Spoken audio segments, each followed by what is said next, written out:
Hello and welcome to Art Out of Nature, Harrison's Cave, Barbados. I'm Sherwood McCaskey. As always, I'm pleased that you have chosen to spend the next 30 minutes with my guest. In last week's program, we ended a look at the early operations of the cave thanks to tour guide coordinator Jolene Gibson, senior tour guide Hyacinth Thompson, and marketing coordinator Joanne Jones. Throughout the years, the cave generally benefited from the expertise of a number of its staff members who remained focused and dedicated on the task that they were performing.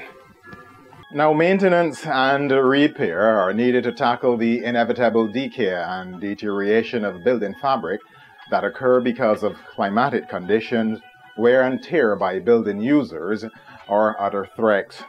After many years of operation, the facility here was in need of not only repair and maintenance, but a total upgrade to take it well into the 21st century.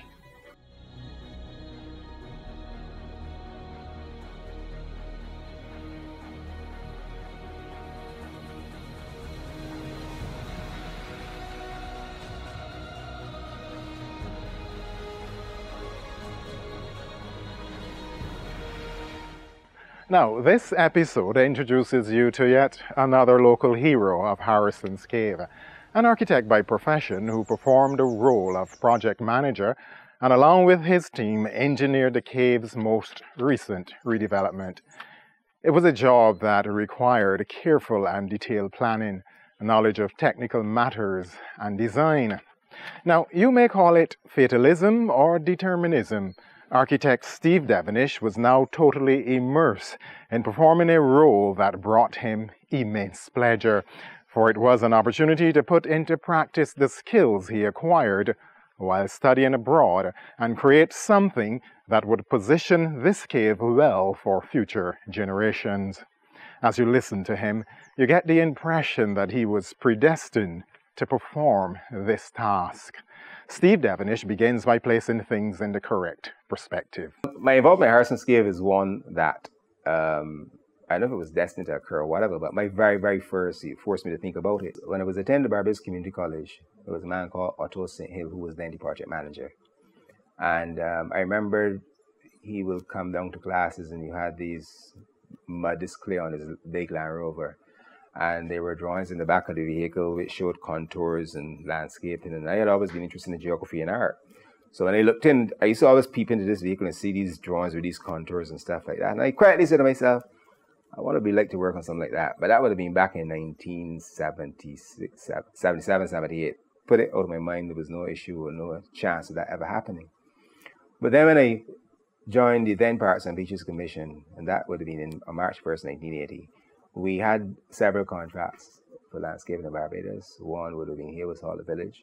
But one of them also was the landscaping work to be carried out at Harrison's Cave. And there was a supervisor, very plant-oriented and full of knowledge man called Timothy Hoyt. He was the supervisor then.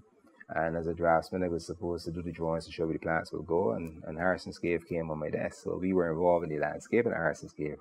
I remember learning about heliconias and frangipanis or ficus and all this sort of stuff. And thought nothing of it. It was good to be involved in a project like that.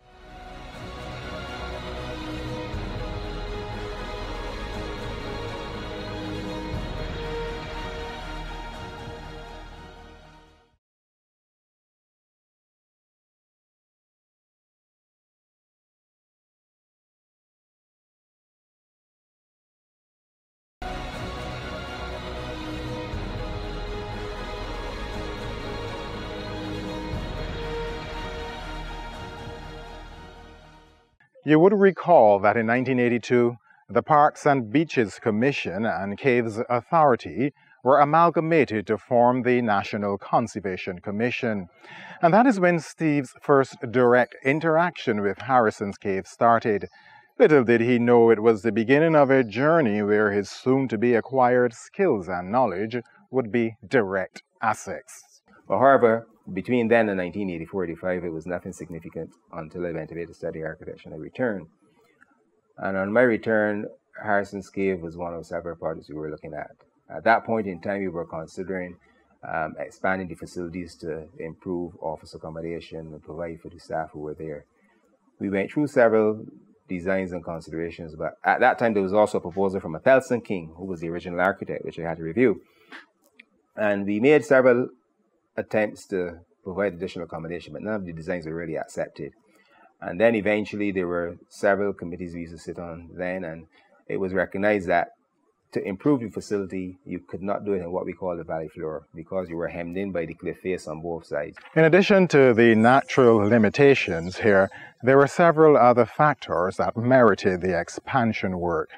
However, it required very careful planning and coordination.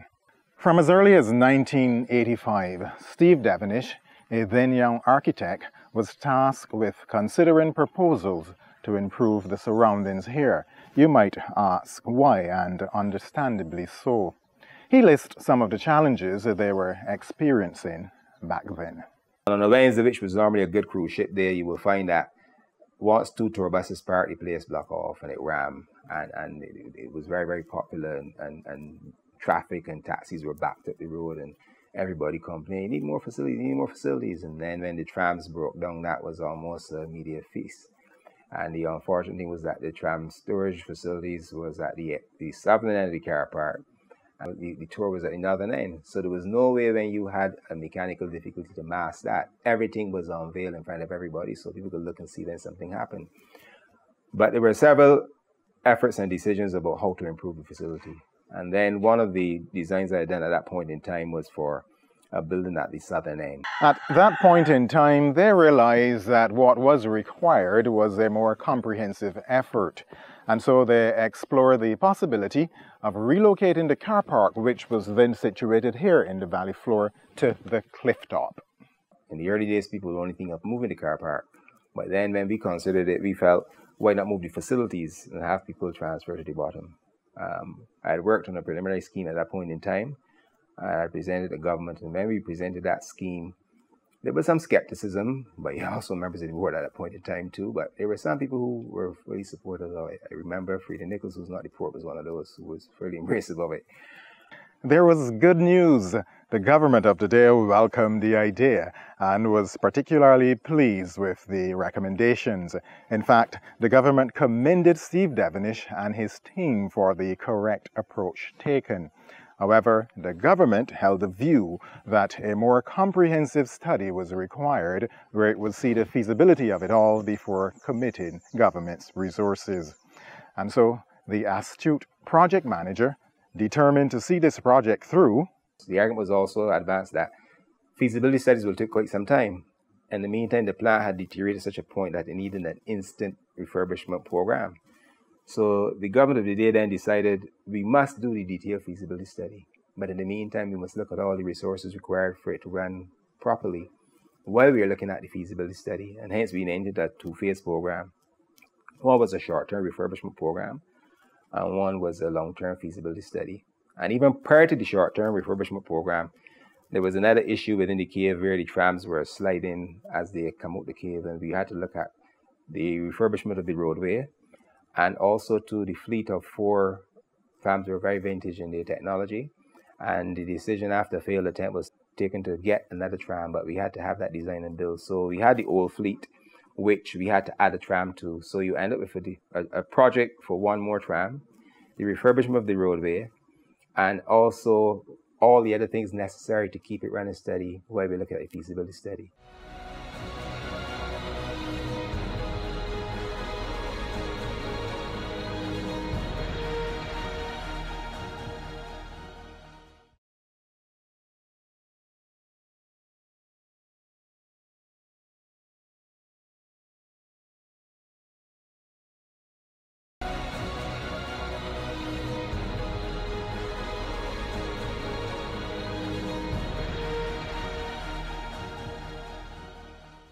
Now, there lies a problem. Harrison's Cave is top on the list of heritage sites in Barbados. In fact, it is widely known that many tourists who visit Barbados plan their trips well in advance and do so with the view of visiting Harrison's Cave. Now, how could you possibly close this attraction? Nobody wanted the cave closed. and we also want to look at the electrics, to have the electric refurbishment. So we'd always had agreement on these things, but the critical point is always who will close it and when will it close. And the decision was taken to go ahead with the refurbishment program. The first one was the internal roadway, which was done over on Easter. And I remember this guy, Clark and Associates, a construction firm, we went to the bid if we can get people, and he says, I know how to do this. And we plunged into it, not fully knowing. Clark was the engineer then. He recommended some granite type stone that came from St. Vincent, and we'd hacked the surface and painted it on with a slurry. And this is the allow for slipping because the existing roadway was done using coral stone. And as the water ran over the surface for a period of time, you will get the erosion of the cement and eventually erosion of the coral. And we went into the cave and we did that over a weekend, full of enthusiasm and not knowing what would happen.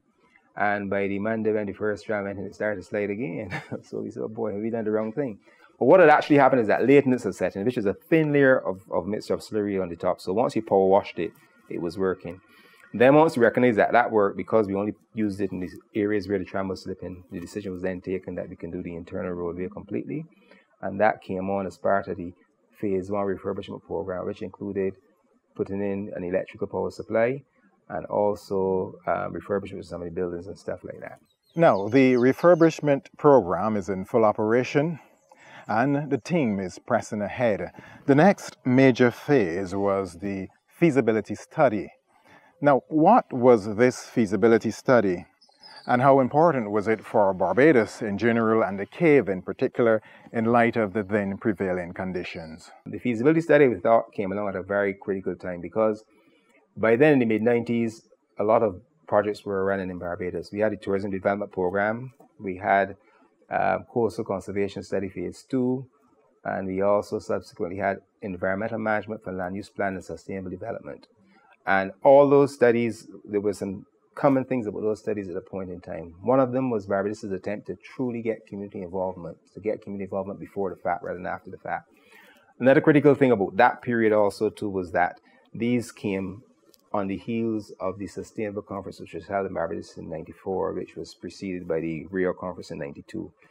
So the whole issue of bringing environmental issues and environmental development was coming to the fore. How do you design in a sustainable way? How do you involve people in design? And that was new to us. And how do you involve the communities? Now, this is one of the reasons why this project has been so successful. Steve Devenish and his team understood that community participation in project planning and management was essential in enhancing development at the basic community level, a critical tool for sustainability, and acts as a foundation for development at the national level. Their approach served to strengthen self-determination and predispose the community towards a more democratic behavior and development. However, as he sought to do this, he recognized the need to play the balancing act. There was always a challenge with involving the community in work that's being done in government because some of us felt that you can only tell the community what is happening after Cabinet has approved the project or program, whereas the real thing was to get people involved before that happened, but you still have to balance going to the public with something that has not had government approval yet, so that was a tricky assignment. But those projects I listed helped us develop in many ways. And at that time when I returned from the UK as a qualified architect, I sat on many of these committees then representing the National Conservation Commission. And there were several of us I can remember now who served on those committees. There's Dr. Bruce at Coastal, there's P.S. Gabriel Springer, who's now in charge of the Independent Secretariat, just to mention two who I remain in daily contact with. And the only difference, what was exciting about that time is that you had a plethora of young people who wanted to do stuff, and we were on these project steering committees. And what was peculiar also was that all that would change when you go to a different meeting with the chairman. Like I chaired the one with Harrison's Cave, and Leo chairs the one at Coastal, Gabriel would chair in tourism. But the projects followed each other, and one of the things that I tried to develop from my own personal perspective, because when I studied architecture, we did something called community architecture. It was basically how you involve people and regular people in design rather than designing for them. And this became his guiding mantra throughout the project. He too maintained that the community's participation, ownership, and the sustainability of the project had the multiplier effect of enhancing the overall development of the local community here in Welshman Hall and contributing to the country's national development and economic growth. Interestingly enough, in his attempt to reach the community he was seeking to serve, project manager Steve Devenish took an unorthodox approach. I remember one of the studies, we had a meeting in Queen's Park around 5 o'clock in the evening, and the usual suspects would come, take over the show, not many.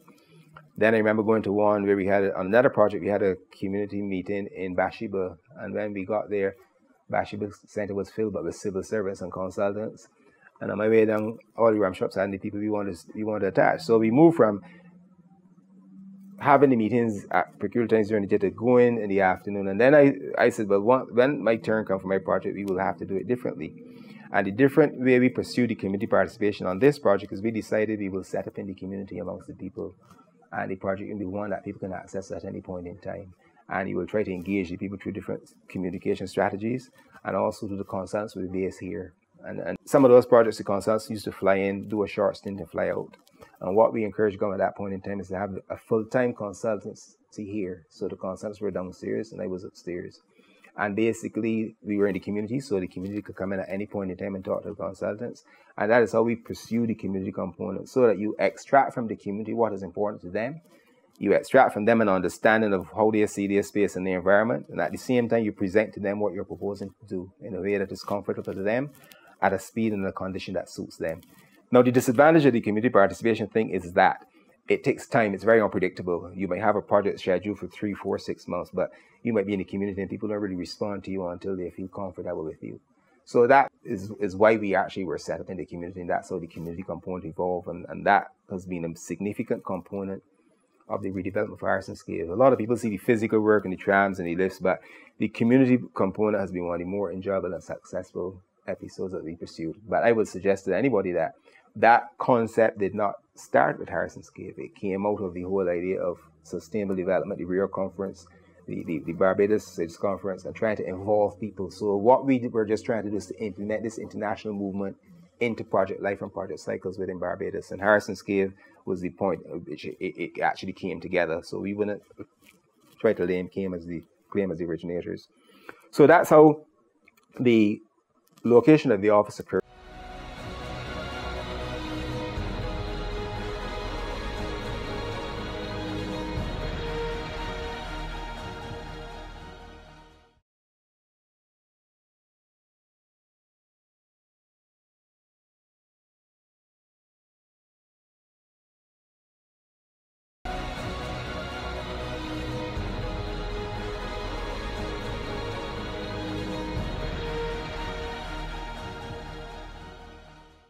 While the team might not be the originators of the concept, they are on record as being the first major project in Barbados to take on such an approach to development in the community.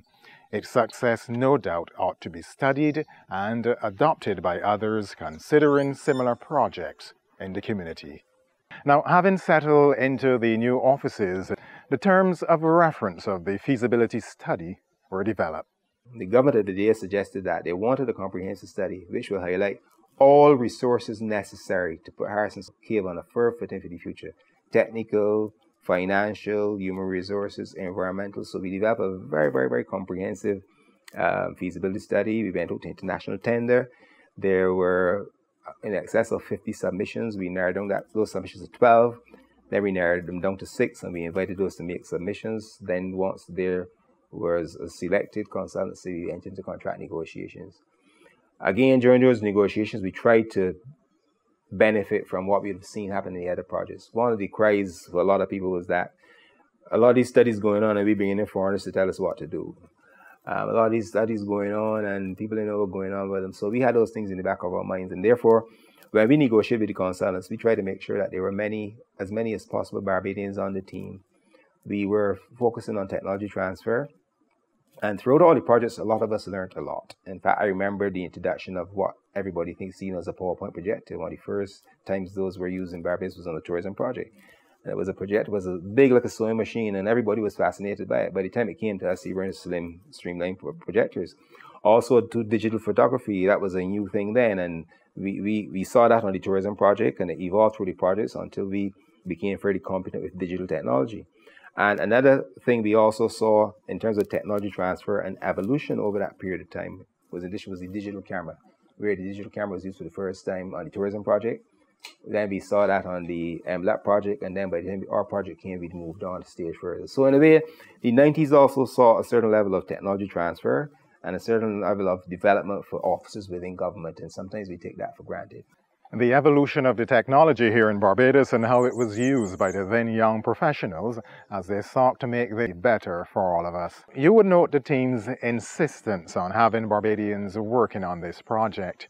And of course, you will also note the birth of what was a very popular and successful program held annually in the Welshman Hall community. There were about 32 consultants in all, and over 60% of them were Barbadians. Wherever possible, we got Barbadians to be located on the team.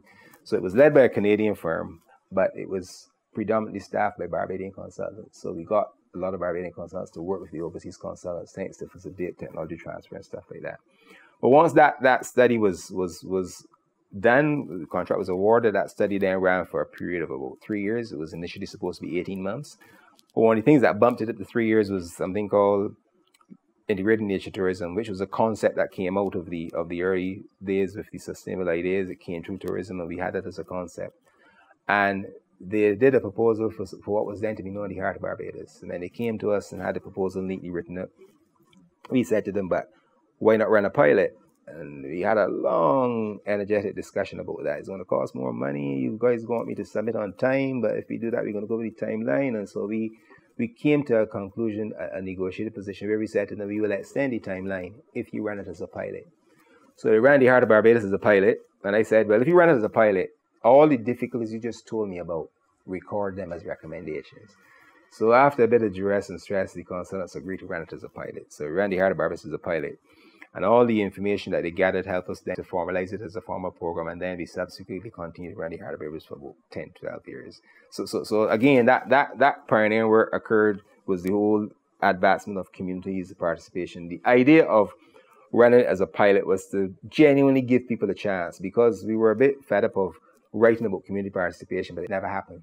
So the pilot was intended to genuinely see what can happen. It was a bit uncontrollable, but people's hearts were in the right places. And there was a genuine feeling from the community that they wanted to be involved. And hence we learned a lot. We developed a lot of trust with people.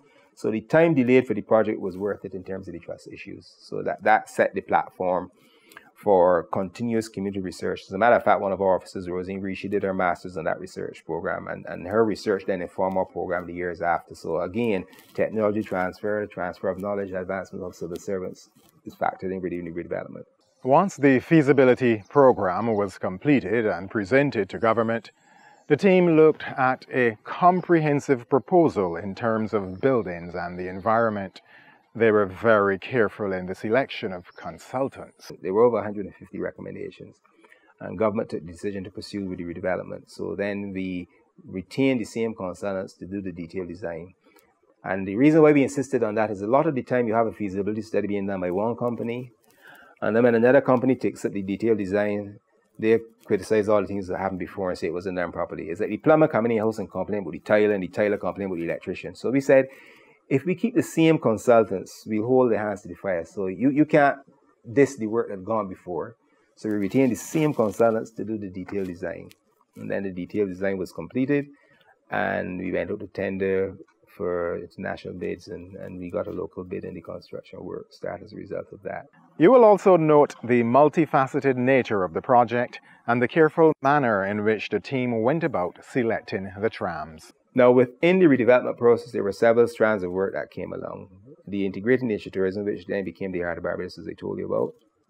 Also, too, within that was the idea of the trams. And the trams is another story, one of those things where you should never say never, because I remember when the trams issues were happening at NCC, and one of the officers who then became very pivotal in the turnaround, the tram concept and the turnaround and maintenance is a guy called Schofield Clark. And he taught me A-level maths at the community college. So But I saw him turned up as the main supervisor at Harrison's Cave. I said, Schofield, welcome on board, but I tell you something. I would never be involved in trams because I'm an architect and that's a vehicle. Little did I know that that was not true. The team nevertheless persisted and established very clear guidelines as to how the companies that agreed to submit proposal to build the new trams should proceed. We set about a very structured way then of looking at the procurement of the existing, to review the existing fleet. And within the detailed design, there was a recommendation. They looked at the whole fleet and they'd recommended a new type of vehicle. We wanted a vehicle in 3 parts that would be more nimble, can get people in and out, that was attractive, that can become a toy, that can become a feature. So all these things were placed in the design and it landed within the redevelopment project. And I was told, you're the project manager of the project, so you got to get on and deal with it. And I said, oh boy, what do I get myself into? So we ended up with the procurement of a new fleet of trams as part of the redevelopment. But the tram procurement was not tied to the main contractor. That was something we had to do differently. And the way that we went about that was really interesting in that we had a preliminary design which was done by the designers. And then once we had the preliminary design, we put out an international expression of interest, call for expression of interest. As I recall it, there was a company from Portugal who said to me they wanted to be from Brazil and they were interested. But when we said we wanted 7 or 8 vehicles, nah, too little. Then I think we got a written reply from Hyundai, and then it's too little. So you had some international interest, but people were interested if you were doing about 50 or 70 vehicles, but to do 6 vehicles, you're not going to tool per factory for that. So we still persist with it, and we got 3 firms who were interested. And the idea was that those companies will visit Barbados at their own expense, look over the terms of reference, view the site, and then submit a proposal. But we will also visit those companies to make sure that they're valid. So the cycle started where they came here, each of the individual companies on a different schedule. There were 2 new ones. They looked at the setup and said they were their game. We also made sure the designers of the existing fleet were involved. So one company was in California, one was in Pensacola, another one was in England, in the UK, another one was in Stratford. So they sent their reps down, they looked at it, and they said they have an interest, and then we visited them to see if they were genuine. And then once those 2 things occurred, then each of them designed a proposal and submitted. We had 3 proposals, and then there was one company that withdrew because the specification we have to the braking system, they were not comfortable, they couldn't guarantee it. So after going through all the initial exchanges and visits, they pulled out, and then we ended with the firm from Stratford, which was Savin Lamb. And then we also had a bid from Boyertown, who were the manufacturers of the original vehicle. And that set us on a very long and extensive path for the procurement of the vehicles. With almost every project, there comes a time when the project manager or his team members might have some second thoughts about the work. Project manager Steve Devenish did have this moment. Thankfully, the team members were guided by their individual expertise and they persisted. Another twist occurred where I felt this was really not the place for me to be. When we eventually got a company and we were about to negotiate with them, word came that they were going into voluntary liquidation. So the board quickly convened to take a decision as to how we should proceed and what we should not do. And there's another person, there are lots of people we've come across, but there are people who I found made critical decisions at critical times. And the other person, this was the chairman then, Tony Auden, because we had a very long and exhaustive meeting. And there was a Phoenix company from the company that was going to voluntary liquidation. So there were some people from that company who said, yes, we can still do this contract. But how do you trust a new company? And the board took the decision then that we should visit the UK and speak to the Phoenix company, their suppliers and their bankers. And then if we are comfortable, then we will enter into contract with them. We took that decision as a board because it was a member of the board then too, because to go back with a tender and start the process all over, you will never get a fleet of vehicles. And everybody recognized that we need a new fleet of vehicles. So we took that decision. We retained a lawyer in the UK to look after our interests in the UK.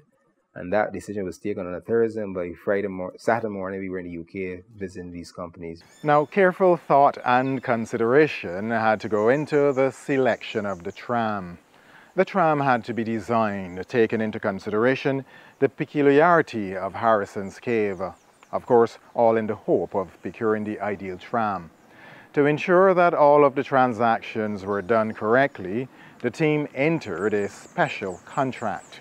What were the special arrangements in this contractual agreement? Their main thing was that they were a game, but they wanted to be paid directly, and they didn't want to make sure their money were tied up in the company. So we got a contractual arrangement that allowed us to be comfortable, and then we entered into contract with the company for the provision of that fleet of trams. And the contract was such that we wanted to be cautious. So the arrangement was that we will design a prototype, and if we can reach agreement on the prototype, then we have the other 5, because the company wanted to build all 5 together. And we were new to this thing and this technology, so we had the prototype design. Prototype came down. We went to Kiev. We tested. We had some challenges. We made lots of changes. And the staff at the Kiev and the workshop staff were absolutely magnificent, because they had a chance to peruse the vehicle, look at it, make queries, make concern, question things. And the design was changed based on a lot of the information that came from the staff at Harrison's Cave, the workshop, and in particular the drivers and the tour guides. So we made those changes and then proceeded with the final fleet of vehicles. And that was a very rewarding and rich experience, because it then made me realize that people had more confidence in us than we had in ourselves. It is truly amazing what could ignite in an individual when he recognizes that we believe in him. A good example, a very good lesson in project management and community development. Now, if you were to look around here today and see the work that went into the redevelopment, you would understand why people had placed so much confidence in project manager Steve Devenish and his team that spearheaded the recent work here to bring the facility well into the 21st century. A lesson in good project management and community involvement. This has been Art Out of Nature. I'm Sherwood McCaskey. As always, I'm pleased that you have remained with me. In our next episode, architect and project manager Steve Devenish will continue to walk us through his team's transformational work here at Harrison's Cave. Goodbye for now.